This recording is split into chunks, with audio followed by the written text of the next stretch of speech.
Elle était censée protéger cet enfant, elle l'a caché dans une boîte remplie de sel. Le 14 décembre 2022, Phylissa Diallo se présente au commissariat de Canton, en Géorgie.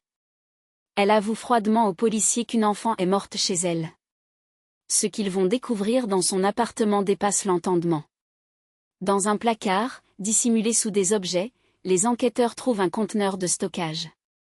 À l'intérieur, le corps mutilé de la petite Alyssa Rose Davis, âgée de seulement 2 ans. Le corps avait été enterré dans une substance ressemblant à du sel pour masquer l'horreur. L'autopsie est formelle, la petite fille est morte d'une overdose massive de paracétamol et de diphénhydramine, des médicaments contre le rhume et les allergies. Les caméras de surveillance ont révélé que Diallo laissait l'enfant seul pendant des périodes prolongées. Pire, elle avait acheté de l'eau de Javel pour nettoyer les traces de son crime.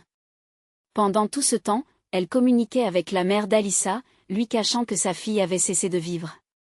La défense a tenté d'invoquer la folie, mais les experts psychiatriques ont été catégoriques, Phylissa Diallo était parfaitement lucide au moment des faits. Elle vient d'être condamnée à 37 ans de prison, dont 21 ans ferme. Une peine qui ne rendra jamais à cette famille l'enfant qu'on leur a volé. N'oubliez pas de vous abonner pour suivre plus d'infos sur l'ombre du crime, à bientôt.